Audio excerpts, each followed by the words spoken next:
Welcome to latest world news. Kathmandu, an unprecedented shutdown of Mount Everest after the worst ever accident on the world's highest peak has left grieving Nepalese Sherpa guides and their families fearing for their livelihoods. The avalanche on April 18 that tore through a group of Sherpas, who were hauling gear up the mountain for their foreign clients before dawn, left 16 people dead and 3 others seriously wounded. The resulting labor dispute, with Sherpas clamoring for better death and injury benefits from the Nepalese government, which reaps huge revenues from the multi-million-dollar climbing industry, saw scores of expeditions cancelled. After Everest disaster, Sherpas contemplate strike.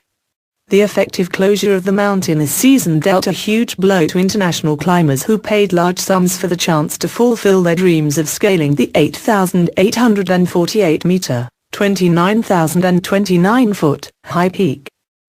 But Sherpas, who are often the sole breadwinners for their extended families, face a more desperate problem, with many left struggling to make ends meet in a country mired in poverty. All of us came here to climb and earn. To choose not to climb is a critical decision for us, Lambabu Sherpa told of his expedition prepared to leave Everest Base Camp. A cancelled season will be hardest on us. Read, Everest tragedy exposes big business behind noble pursuit. As the climbing business has grown in Nepal, Sherpas, an ethnic group thought to be of Tibetan origin from the eastern Himalayas, have become indispensable as guides and porters for expeditions. Fearing the ice fall, on Everest, dangers are clear.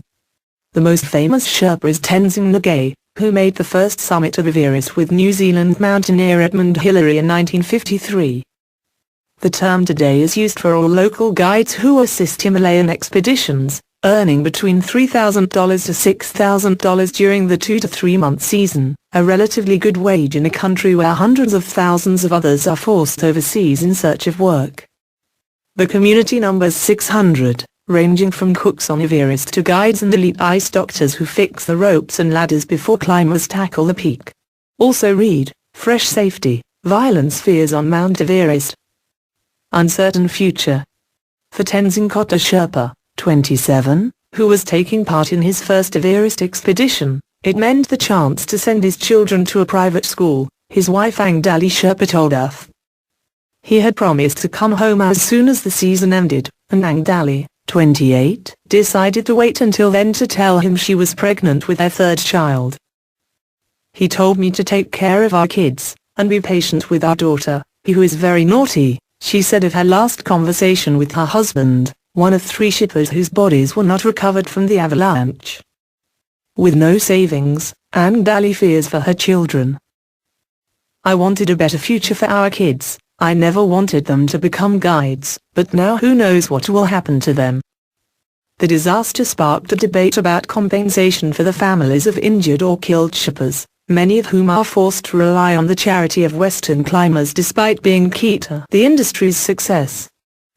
The government pledged $400 for the families of those killed to cover funeral expenses, an offer rejected by angry Sherpas, whose families currently only receive $10,000 in life insurance.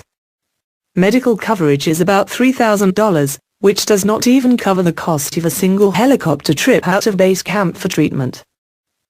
Everest is a livelihood. The disaster underscored the huge risks borne by Sherpas who carry food, fix ropes, repair ladders and more to enable climbers to reach the roof of the world. Namgyal Sherpa was just a few steps ahead of those killed when the massive block of overhanging ice broke free on a dangerous stretch of the mountain called the Khumbu Ice Fall. Sherpa and others spent hours digging through snow, pulling out bodies, including that of his cousin, and rescuing injured colleagues. My first thought was we were all going to die, the 38-year-old guide, who has crossed the icefall numerous times during his 11 summits. Days after the avalanche, Russell Briss, veteran mountaineer and owner of top expedition company Hemex, told us, "Anywhere else in the world, we wouldn't be climbing across an icefall like this one. We do it because it's Everest," Briss said. At a funeral ceremony in Kathmandu for those killed, one woman, whose husband escaped uninjured from the avalanche, said the shutdown has left her anxious about the months ahead.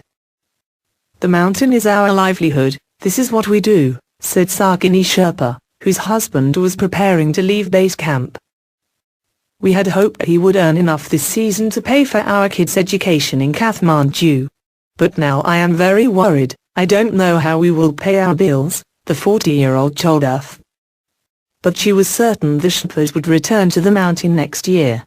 This is a terrible tragedy, but the men will climb again, she said.